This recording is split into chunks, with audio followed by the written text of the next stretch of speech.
Assalamu alaikum wa rahmatullahi ta'ala wa barakatuh. Good morning, class. How are you? This is Mr. Maya speaking. So today on our English class, we are going to talk about the aspect of English studies, which is grammar. So if you turn to page 80 of your textbook, which is New Oxford Textbook of English, you will notice that the topic there is grammar, under which we have verb phrases. And we had discussed this in class, but based on the assessment, I gather that too many of us do not know how to identify a verb phrase or verb phrases, as the case may be, in sentences. Now, what is a verb phrase, or what are the verb phrases? Verb phrases, these are a group of words that function as predicate in sentences. For example, the students would have been in second week of the third term by now. That's example number 1. Example number 2, Ramadan will have ended by next week. Number 3, Muslims do recite Quran fervently during Ramadan. Example number 4, a bad workman fights with his tools. We all know that. Number 5, hard work always pays off.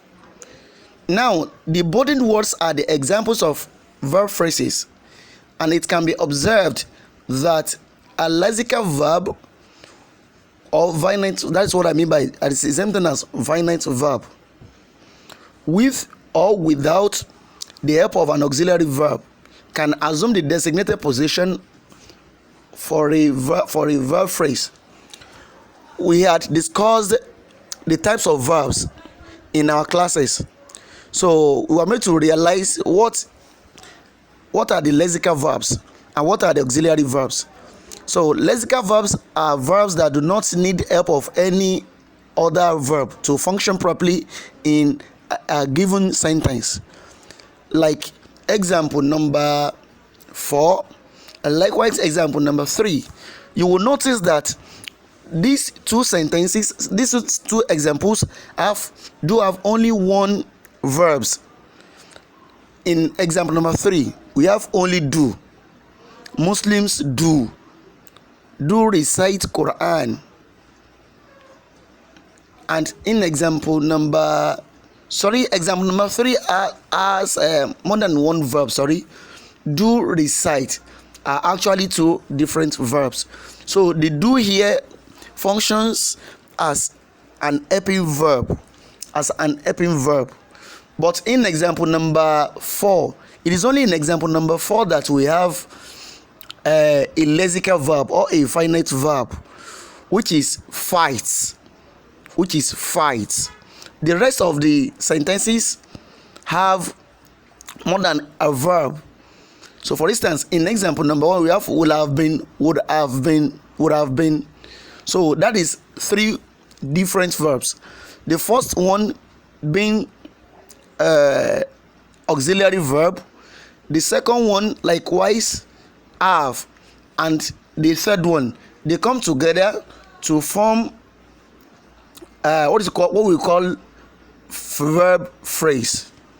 To form what we call verb phrase. And likewise, in example number 2, will have ended. So that's 1, 2. The first 2 verbs, the first one and the second one, are examples of auxiliary verbs, because they are helping and giving more information to ended, which is the finite verb there present. So what we want to assert from this explanation is the fact that it is quite possible for a verb phrase to be just a finite verb, as we have it in example 4, and it can also be with the help of 1 or 2 auxiliary verbs. one or two auxiliary verbs. Don't forget that in auxiliary verbs we have modal auxiliaries and we have primary auxiliary verbs. So the example of primary auxiliary verb is do. In example number 3, do recite. So but the examples in number 1 and number 2, would and will, have, as case will might be, they are examples of modal auxiliary verbs, which is telling us the possibility of a particular occurrence. So in order not to dwell too much on that, in example number 5, you can see that what we have there is pays off.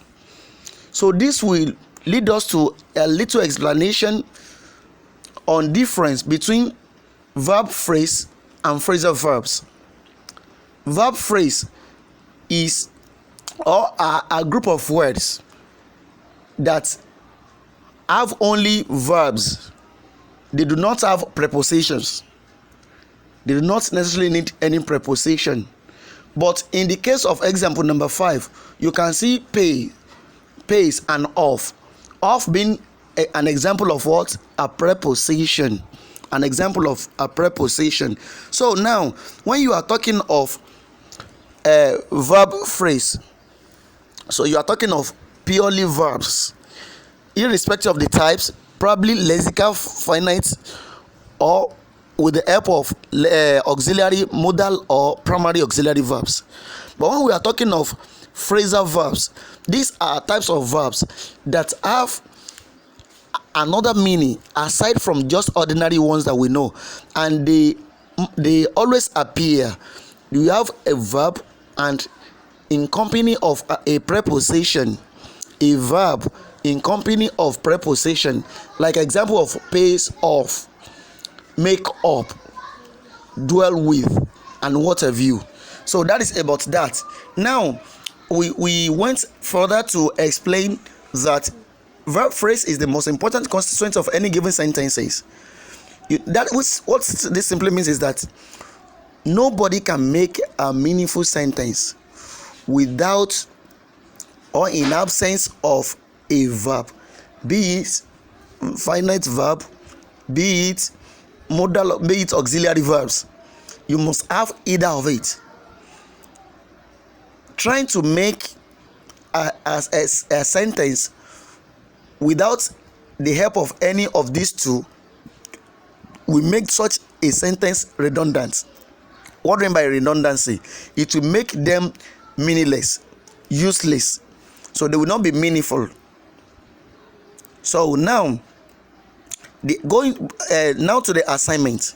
The assignment, I want us to write 10 sentences. Write 10 sentences. I actually, my hand skipped that aspect.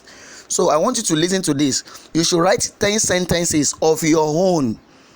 Write sentences of your own and underline verb phrases therein. I want you to write in your own language.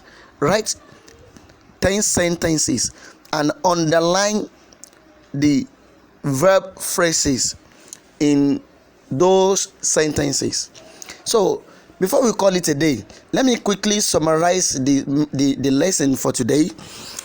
You want me to realize that verb phrases are a group of words, or possibly it might be just a word at times, so that functions as what? As the predicate, as doing what? As action word that expresses the condition, the state of being, and what have you in a given sentence, without which that sentence will become meaningless. So we can have just a verb in a sentence, like a bad workman fights with his tools. We have just a verb there, just a verb. That's what we have there. So that is example of finite or lexical verb.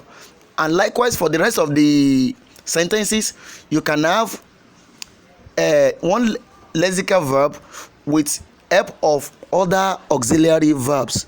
So, and we, in example number 5, We gave an example of hard work always pays off, and I made us realize, I purposely put it there so that will compel us to understand the difference, at least to note the difference rather, between verb phrases and phrasal verbs. Verb phrases and phrasal verbs. Verb phrases are a group of words without, they are all throughout verbs. They do not have any preposition, and they have just their meaning, the surface meaning. So their meaning is known. It does not need any additional information.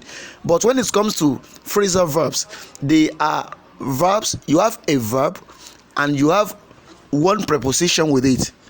For instance, pays off, pens up, and so on and so forth. So now you go to the page,